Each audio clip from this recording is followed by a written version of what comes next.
जय हिंद साथियों, मैं अनूप आपके अपने YouTube चैनल जैकब अकादमी पे आपका स्वागत करता हूं। रोज़ की तरह फिर आज से हम बेहतरीन क्वेश्चंस के साथ करंट अफेयर को लेके आए हैं। जैसा कि आप लोग जानते हैं कि अभी हाल ही में संपन्न हो रही परीक्षा, कल की शिफ्ट की अगर बात करें तो कुछ बच्चों ने पेपर भेजा था, लेकिन कल मैं एक्चुअल में आ नहीं पाया क्योंकि थोड़ा सा टेक्निकल प्रॉब्लम चल रही थी स्टूडियो में, तो कुछ ज़्यादा ही समस्याएँ थी, तो इसलिए मैं चाह के भी नहीं आ पाया। तो भेजा था उन लोगों ने, तो जो हम मात्र अगस्त का जो 8 अगस्त से और 30 अगस्त तक जो करंट अफेयर हमने आपको दिया था, उसी में से 3 क्वेश्चंस एकदम हूबहू छपे थे, बिना दिन बिना तारीख बदले। वो योजना किस राज्य के द्वारा चलाई जाती है, ऐसे करके 2-3 क्वेश्चन, कम से कम 3 क्वेश्चन फर्स्ट शिफ्ट में थे और शाम में 2 क्वेश्चन, अर्थात बस 1 महीने के करंट अफेयर से, अगस्त के महीने से 5 करंट अफेयर फंसे थे, एकदम डिट्टो फंसे थे, उसमें कोई दिक्कत नहीं थी। तो इसीलिए आप एक समझिए कि इस कंटेंट जो 10 मिनट का कंटेंट है, मैं बार बार कहता हूँ ना कि आप 1.5 घंटे का पढ़िए, 2 घंटे का, 2.5 घंटे का करंट अफेयर पढ़िए, लेकिन जो ये 10 मिनट 15 मिनट का करंट अफेयर है, जैसे 1.5 घंटा 2 घंटा आप देख रहे हैं, तो 15 मिनट में आप बहुत ज़्यादा आपका ना डाटा चला जाएगा, ना बहुत ज़्यादा टाइम चला जाएगा। ये मात्र 15 मिनट में 10 करंट अफेयर होते हैं। और आप लोग अगर देखे हैं वाकई में, तो फिर से जाके वीकली जो रिवीजन हुआ है उसी को अगर देख लेंगे तो उसमें ज़रूर आपको 5 क्वेश्चंस मिल जाएंगे। तो आइए उसी के साथ मैं देखता हूँ, शुरू करता हूँ। तो देखिए, WWF रिपोर्ट के अनुसार दुनिया भर में वन्य जीवों की संख्या में कितने प्रतिशत की गिरावट देखी गई। मित्रों, आज थोड़ा सा करंट अफेयर अपलोड करने में दिक्कत ये आ गई है कि थोड़ी सी लाइटिंग की समस्या स्टूडियो में आ गई थी, इसलिए थोड़ा सा आज देरी से जो है यूट्यूब पे ये करंट अफेयर अपलोड हो पाएगा। तो इसके लिए क्षमा चाहते हैं। कल से आप लोगों को वही निश्चित समय से मिलने लगेगा। तो अनुसार में दुनिया भर में वन्य जीवों की संख्या में कितने प्रतिशत की गिरावट आई। तो ये कितने प्रतिशत की गिरावट आई बताइए। जानते हैं ये बहुत बड़ी बात है। यह कितना साथी, बहुत बड़ी बात है। 69% की गिरावट आई है वन्य जीवों की संख्या में। ठीक है, मतलब वैश्विक स्तर पे वन्य जीव जो है 69% घटे हैं। बहुत बड़ी बात है। आगे देखिए, दूसरा करंट अफेयर है। 14 अक्टूबर 2022 में जारी ग्लोबल हंगर इंडेक्स में भारत का स्थान क्या है। तो भारत का स्थान यहाँ पे 107वां स्थान है, जो कि कितने देशों में से, 127 देशों में से क्या है इसका 107वां स्थान है। जैसे कि 2021 में आप जानते हैं कि 111 देशों में भारत का स्थान जो था 101वां था, लेकिन यहाँ 127 देशों में से 107वां है। और समझिए सबसे बड़ी विडंबना क्या है कि भारत से बेहतर स्थिति उसके पड़ोसी राज्यों की है। समझ रहे हैं, उसके पड़ोसी राज्यों की है, जबकि आप जानते हैं कि पाकिस्तान 99वें स्थान पे है, बांग्लादेश 84वें और नेपाल 21वें। जो नेपाल है वह 81वें स्थान पे, बांग्लादेश 84वें स्थान पे, सोचिए। और नल्ला पाकिस्तान यह है 99वें स्थान पर। बताइए कितनी बड़ी बात है कि अपने भारत की स्थिति कितनी खराब है। इस मामले में सरकारें बड़ी बड़ी वादे करते हैं, लेकिन देखिए ये रिपोर्ट बताती है कि एक्चुअल में किस देश की सरकार की क्या सच्चाई है और वास्तविकता क्या है। अभी तक समझ लीजिए कि इसका ये मतलब, ये बात ये दर्शा रही है कि अभी तक हमारे देश में जो लोगों को भूखमरी की जो संख्या है वह कमी नहीं आई है। वो हालांकि पहले की अपेक्षा और बढ़ ही गई है। और सोचिए कि सारी इतनी योजनाएं चलाने के बावजूद भी हमारे देश के लोग जो गरीब वर्ग तबके के हैं, जो दैनिक जीवन यापन करते हैं, वही सारी स्थितियां मिला के आज ये स्थिति अपने देश की बनी हुई है। तो जब जो देश अपने देश के नागरिकों की बुनियादी मतलब खाने पीने रहने की व्यवस्थाएं सही नहीं कर सकता, अब वह क्या ही कहा जाए। तो ये बहुत ही विडंबना है। तो इस पे सरकार को काम करना चाहिए और बहुत बारीकी से काम करना चाहिए, क्योंकि ये हमारे या आपके द्वारा या किसी एक के देश के द्वारा नहीं, ये कई देशों का संयुक्त उपक्रम है। ठीक है, उसके द्वारा यह इंडेक्स जारी किया जाता है, वैश्विक स्तर पर जारी किया जाता है। ठीक है, तो ये देखिए अपना 107वां स्थान है भारत का 127 देशों में, ध्यान रहे। आगे चलते हैं। हाल ही में बोस्निया, क्या मित्र, बोस्निया और हर्जेगोविना, क्या मित्र, हाल ही में बोस्निया और हर्जेगोविना में भारत का नया राजदूत किसे नियुक्त किया गया? बताइए, भारत का नया राजदूत किसे नियुक्त किया गया? तो पार्थ सतपथी, और यह क्या है? एक आईएफएस अधिकारी हैं, आईएफएस अधिकारी। ठीक है मित्र, इनको नियुक्त किया गया है। हाल ही में केंद्र सरकार ने तेलंगाना और आंध्र प्रदेश को जोड़ने वाला पुल किस नदी पर बन रहा है, उसका उद्घाटन किया गया।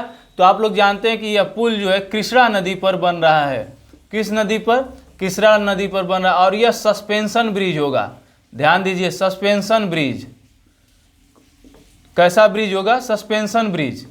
समझ पा रहे हैं सस्पेंशन ब्रिज का मतलब? सस्पेंशन ब्रिज होगा। आगे चलते हैं। हाल ही में 23 अक्टूबर को इसरो किस देश के 36 उपग्रह लॉन्च करने की योजना बना रहा है?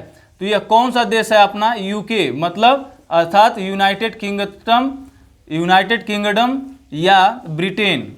ठीक है मित्र, उसके 36 उपग्रहों को लॉन्च करने की योजना बना रहा है, जो कि भारत की सबसे भारी व्हीकल पीएसएलवी मार्क 3 से क्या किया जाएगा? इसको भेजा जाएगा। देखिए, सबसे भारी व्हीकल है यह, भारत का सबसे बड़ा यह सैटेलाइट लॉन्च व्हीकल है। ठीक है, तो पीएसएलवी मार्क 3 द्वारा भेजा जाएगा। आगे चलते हैं। हाल ही में जारी पब्लिक अफेयर इंडेक्स, ठीक है, पब्लिक अफेयर इंडेक्स 2022 में 18 बड़े राज्यों में सर्वश्रेष्ठ राज्य किसको घोषित किया गया? तो सर्वश्रेष्ठ राज्य का दर्जा किसे दिया गया मित्र? बताइए आप। तो किसे दिया गया? हरियाणा को दिया गया। किसको? हरियाणा को दिया गया सर्वश्रेष्ठ राज्य का दर्जा। और यह बंगलुरु की पब्लिक अफेयर एक संस्था है, पब्लिक अफेयर बेंगलुरु, उसी के द्वारा क्या किया गया? इसको जारी किया गया। आगे आते हैं। हाल ही में दक्षिण कोरिया में संपन्न horticulture producer world green city award किस भारतीय राज्य को मिला है? देखिए, अगेन इंपॉर्टेंट क्वेश्चन।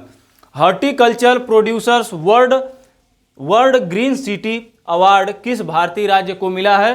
तो आप लोग जानते हैं किसको मिला है? तो यह हैदराबाद को मिला है। किसको मिला है मित्र? हैदराबाद को यह दिया गया है। और सुनिए दूसरी बात, और इसको living green for economic recovery, living green for economic recovery, क्या? Living green for economic recovery and exclusive growth, क्या?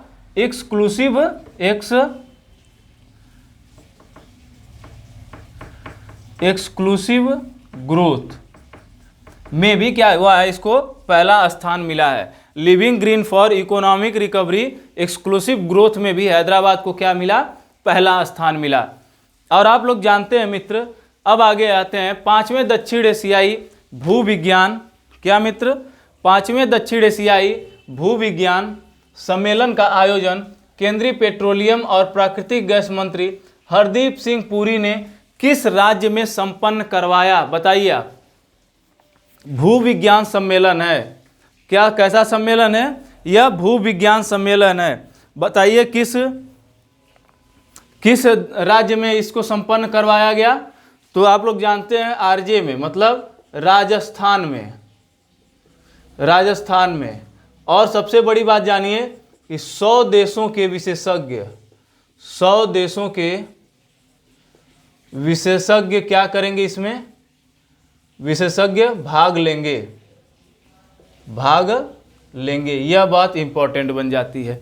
देखिए, हाल ही में आईएनएस अरिहंत ने 14 अक्टूबर 2022 को पनडुब्बी से प्रक्षेपित बैलिस्टिक मिसाइल का सफलतापूर्वक प्रक्षेपण किया। इस सफलतापूर्वक परीक्षण में क्या था कि यह मिसाइल सटीक निशाना लगाने में सक्षम थी।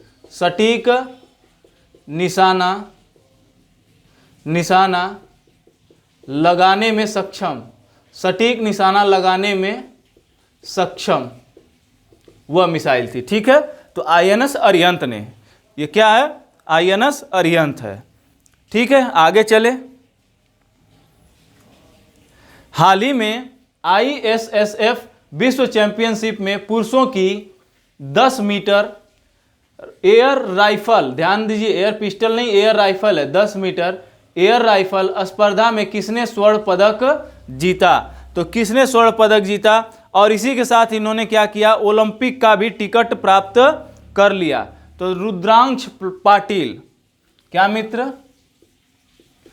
रुद्रांश पाटिल, और इसी के साथ इन्हें ओलंपिक का कोटा भी मिला। ओलंपिक का कोटा, अर्थात अब इनको ओलंपिक खेलने के लिए क्या किया जाएगा, भेज दिया जाएगा, या ओलंपिक खेलने क्या कर सकते हैं, जा सकते हैं। और दूसरा अगेन इंपॉर्टेंट क्वेश्चन कि रक्षा मंत्री राजनाथ सिंह ने अक्टूबर 2022 को सशस्त्र बल युद्ध में हताहत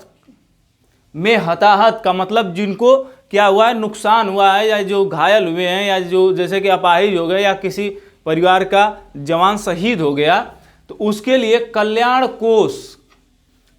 कोष के लिए एक मां भारती के सपूत, क्या मित्र, मां भारती के सपूत, किसके लिए, हताहत कल्याण कोष के लिए मां भारती के सपूत नामक वेबसाइट को क्या किया गया, लॉन्च किया गया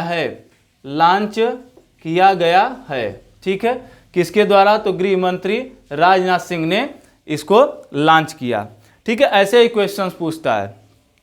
आगे आते हैं, कौन सा भारतीय राज्य 9वीं आयुर्वेद कांग्रेस और आरोग्य एक्सपो, ध्यान दीजिएगा, कौन सा भारतीय राज्य 9वीं आयुर्वेद कांग्रेस और आरोग्य एक्सपो की मेजबानी करेगा? तो बताइए कौन सा राज्य भारतीय राज्य करेगा? तो वह गोवा होगा। क्या मित्र? गोवा। सही है, जगह भी सही है, एकदम समुद्र के किनारे ठंडे ठंडे प्लेस में इसका उद्घाटन किया जाएगा। और आगे आते हैं, इराक के नए उपराष्ट्रपति के रूप में, इराक के नए राष्ट्रपति के रूप में किसे चुना गया? तो आप लोग जानते हैं कि अब्दुल्ला लतीफ राशिद को चुना गया है। किसको चुना गया है?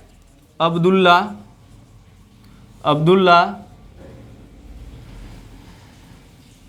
लतीफ राशिद को चुना गया। यहाँ पर इनको 62 मतों की आवश्यकता थी, लेकिन इन्होंने जो मत प्राप्त किए, तो प्राप्त मतों की संख्या जो इनकी थी 102 थी। ठीक है, आगे चलते हैं। हाल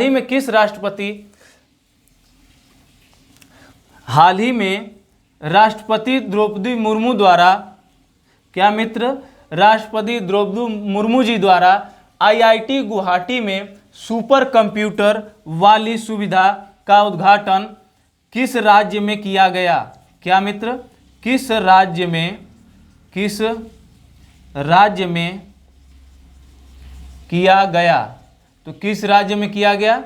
तो असम में क्या हुआ, इसका उद्घाटन किया गया। और असम में ही एक समीर नामक योजना के तहत उच्च शक्ति सक्रिय और निष्क्रिय घटक प्रयोगशाला का भी उद्घाटन किया गया। क्या? उच्च शक्ति सक्रिय और निष्क्रिय घटक की प्रयोगशाला का भी क्या किया गया? उद्घाटन इनके द्वारा, मुर्मू जी द्वारा किया गया। ठीक है मित्र, तो ये रहे टॉप, लगभग आज 14 होंगे करंट अफेयर में क्वेश्चनों की संख्या।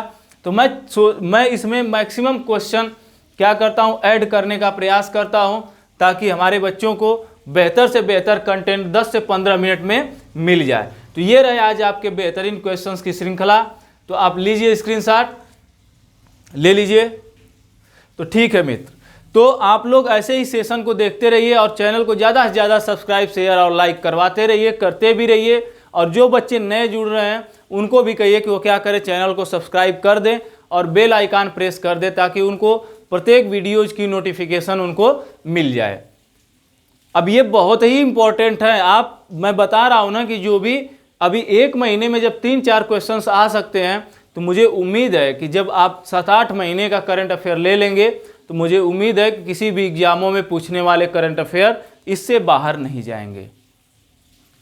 और मैं एमसीक्यू के जरिए भी लगभग 500 से प्लस ऊपर क्वेश्चंस आप लोगों को क्या किया था, करंट अफेयर का 1 साल लगभग उसमें मैंने लिया था, तो 1 साल तक के करंट अफेयर को उसमें कवर करवाया था। तो उससे भी संभावना थी, लेकिन उस लेवल पे नहीं गया, तो उससे 1-2 क्वेश्चंस उसमें भी आए, तो उससे भी 4-5 क्वेश्चन फंसे हैं आपके एग्जाम में। और आप ध्यान से देखेंगे तो हमारा प्रयास आपके लिए हमेशा निरंतर इसी तरह बना रहेगा। और हम उम्मीद करेंगे कि हमारे बच्चे या हमारे चैनल से पढ़ने वाले विद्यार्थी ज़्यादा से ज़्यादा क्वेश्चंस को करके आएँ और बेहतर एक रिस्पांस दें, और हमें भी गर्व महसूस होगा क्योंकि आप हमारे चैनल से पढ़ के आप उस मुकाम को हासिल कर पाएंगे। तो आप मेहनत करते रहिए, हम आपको सफलता दिलाने का पूरा प्रयास करते रहेंगे। तो जय हिंद, जय जय काव्य अकादमी।